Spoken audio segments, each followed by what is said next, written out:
Miren, hace muchos años, pero hace muchos, yo era niño. Yo era niño, no les sé decir a cuántos años tenía, pero tendría unos abajo de 10, ¿eh? Abajo de 10. Mis primos llegaron a vivir acá a México porque ellos eran, híjole, no recuerdo si de Austin o de Texas. Texas, Texas, no pasa nada como lo pronuncian. Yo lo pronuncio mal, pero bueno, Texas. Creo que sí eran de Austin o de Texas. Ellos llegan a vivir acá junto con su papá. Acuérdense que todo esto lo cuento desde el respeto. Porque su mamá pues tuvieron problemas, se separan y vinieron como a refugiarse en su familia de Monterrey y se quedaron en casa de mi abuela. Ellos dos, junto a su padre. Yo me enteré hace años apenas que mientras ellos vivieron acá, yo sí los frecuenté en aquel entonces, ¿eh? Era donde más nos unimos. Donde más nos unimos con ellos, los quiero mucho, los llevo siempre en mi corazón a esos, a mis dos primos. Era una prima y un primo.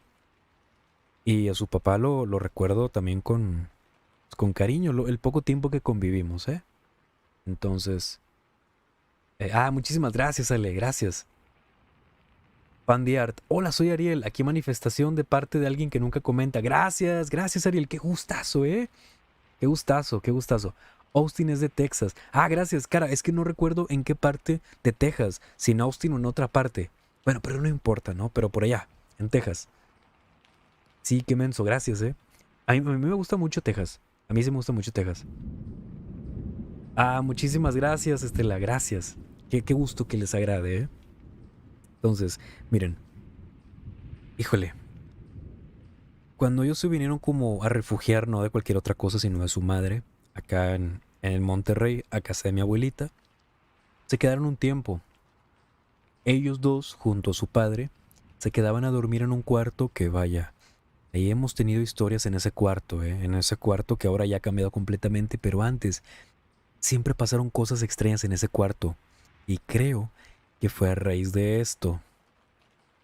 Mi prima, recuerdo que tenía otra prima, tenía una muñeca que se llama Mimo Gestitos o Pipo Gestitos, algo así, ya lo he contado por aquí. Ella la tenía en una esquina de ese cuarto y tú pasabas por ahí, por la entrada de ese cuarto para ir a la cocina. Y siempre que pasabas la muñeca te hablaba. No te decía, Alan, o Esmeralda, o no sé. No, no, no. Pero hablaba. Hablaba y estaba hasta la esquina bien lejos, ¿eh? Pasabas rápido y te ibas. Y más cosas, más cosas. Pero bueno, miren. Ellos se quedaban ahí. Y tengo pocos años que mi abuelita y una tía me contaban que por aquellos años, esa historia tiene partes en el pasado y partes ahorita en el presente, para que no piensen que todo fue allá en el pasado. Tenía sensor de movimiento, híjole, pero estaba muy lejos. Yo también pensé siempre en eso, pero ella estaba muy lejos hasta la esquina, pero muy lejos, ¿eh? Muy lejos. No recuerdo qué decía, era su función de mimo gestitos, algo así se llamaba, era una muñeca famosa aquí en México en aquellos años de los noventas. Y, y hagan de cuenta, perdón, que se quedaban aquí, ¿verdad? Pero mi abuelita decía que el papá de mis primos, con todo respeto, si es que llega a escuchar a alguien de mi familia, que pues de mi familia casi nadie escucha este canal. Entonces, si lo llegan a escuchar con todo el respeto, ya lo saben, primos, familia, los quiero mucho, pero esas cosas pasaron. Y tampoco es nada que no hayan contado antes. Igual no voy a decir quién, ¿eh? No voy a decir quién, no pasa nada. Y dice mi abuelita, no era un... Fíjate que dice, no, mi abuelita me lo dijo así, tal cual. Mi abuelita me ha contado un chorro de historias. En las noches, el papá de mis dos primos, hablaba con, siempre le decía así, el amigo. ¿Saben a quién se refieren con el amigo? Desde el primer relato que nos contaron esta noche, una chica mencionó que le daba cosa decir el de las tinieblas. No se atrevía a decir el tal cual el diablo, el Satanás.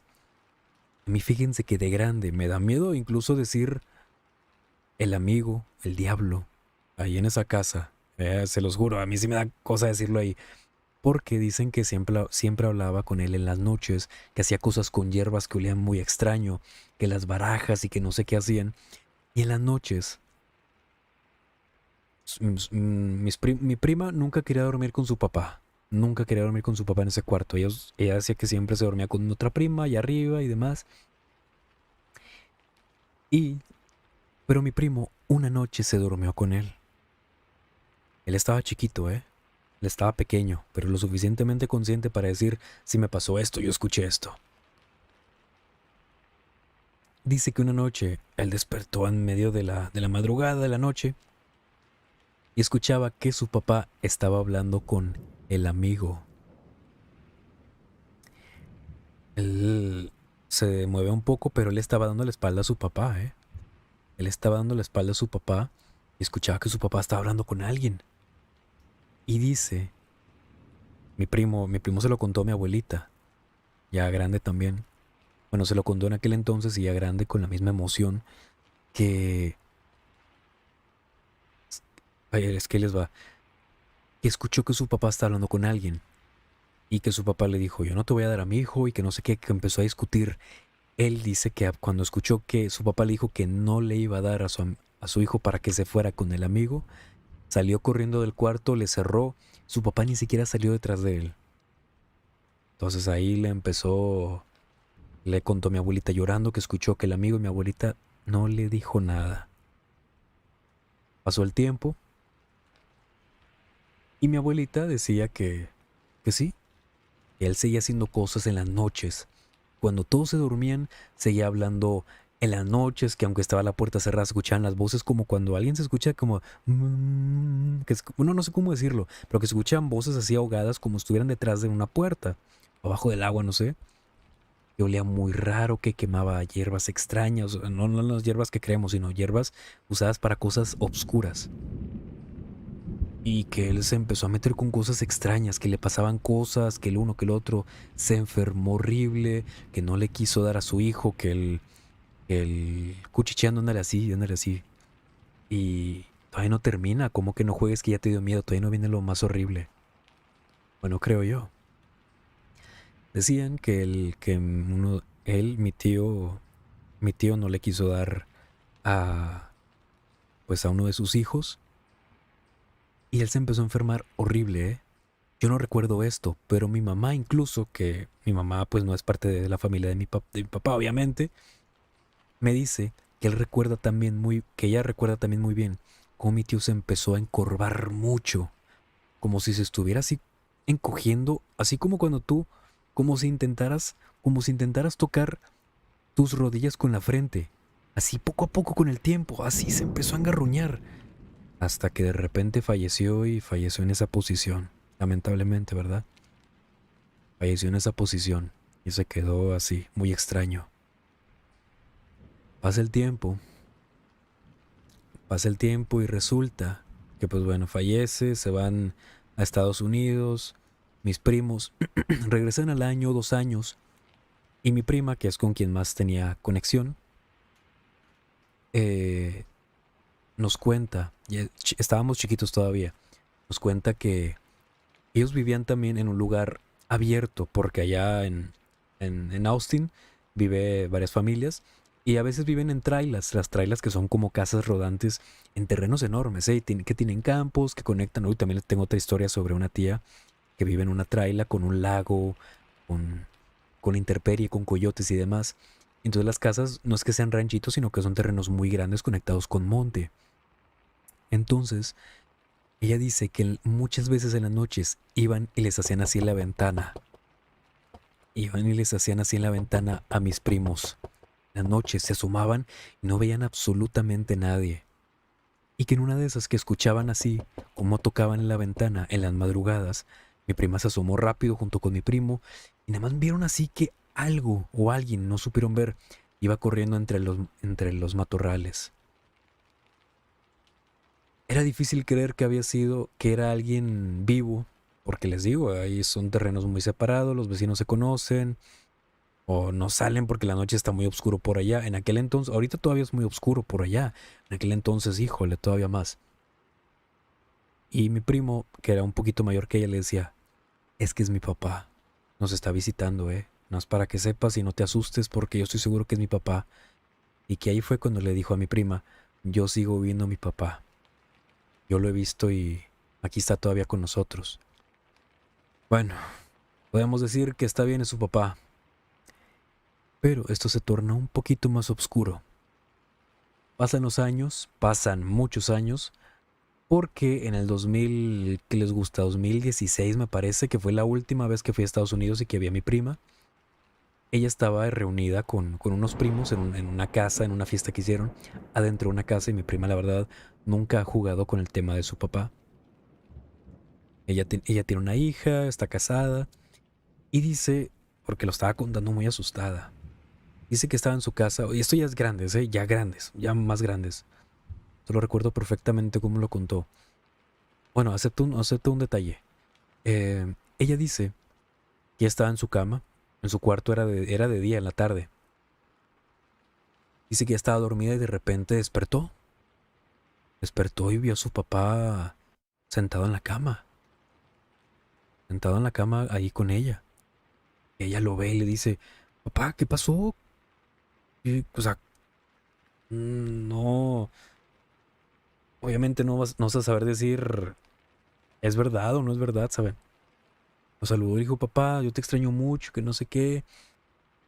Y mi tío en aquel entonces le dijo, oye, pues, mira, te va a pasar esto y lo otro, vas a tener que juntarte mucho con tu familia, estar cerca de tu familia porque tu tía, no me acuerdo el nombre de la tía que mencionó el señor, se va a poner, se va a enfermar.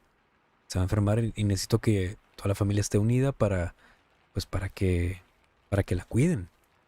Dicho y hecho, pasaron unos meses y una tía de Estados Unidos también se enfermó muy grave. Todavía no acaba la historia ahí, pero sí se cumplió. Ella le dice que está bien y que no sé qué, pero ella le dice, nos estaba contando ahí en la mesa, que le decía, papá, es que yo tengo mucho miedo, o sea, yo te extraño mucho, de verdad, las cosas son difíciles sin ti, te extraño demás. Y el papá estaba sentado ya en este punto, en la cama, y ella le estaba llorando así hincada en las piernas, lo extrañaba mucho, y él no, ¿verdad? Y él le dice, bueno, pues vente conmigo, vámonos juntos. Entonces ella dice, espérate, pues yo no me puedo ir, papá. No puedo ir, yo tengo a mi hija, yo tengo a mi esposo, yo tengo mi familia, yo no me puedo ir contigo. Y él le dice, no, vámonos. Empieza a insistir, y le vámonos. En eso ella se empieza a asustar y demás, pero no se puede mover. Ella recupera la movilidad cuando entra su esposo. Le dice, ¿qué estás haciendo? Y ella, llorando, voltea a ver a su esposo, y ella está sentada y digo, hincada en la cama, con la cabeza así en la cama, como si siguiera en el regazo de su papá. Y le dice, es que vino mi papá. Es que vino mi papá y me dijo que me fuera con él, pero no le puedo decir que sí porque obviamente tengo a mi hijo, yo no quiero irme todavía. Y le dice, espérate, cálmate, o sea, no pasa nada, aquí estamos, yo no veo a nadie. Dice, es que ya se fue, aquí estaba mi papá y me dijo que me fuera. Muy alterada, ¿eh? Obviamente, si fuera tu papá, pensábamos por ahí, lo pensamos con todo el respeto del mundo, si fuera realmente tu papá, no te pediría que te fueras con ella, con él, perdón. Pensamos que obviamente tiene algo que ver con lo que él hacía en vida, ¿no? Las últimas cosas que él hacía en vida. ¿Ustedes creen que si tú le pides algo a cambio al maligno cuando te lleve, a pesar de que él te pedía a sus hijos, ustedes creen que va a estar conforme con eso? Y, y después ella dijo, pues sí, yo tampoco creo que sea mi papá, pero yo lo vi claro. Yo lo vi claro y en un momento yo pensé decirle, yo también me voy contigo. Pero no, afortunadamente no. Hasta ahí termina el relato de esa parte de mi familia.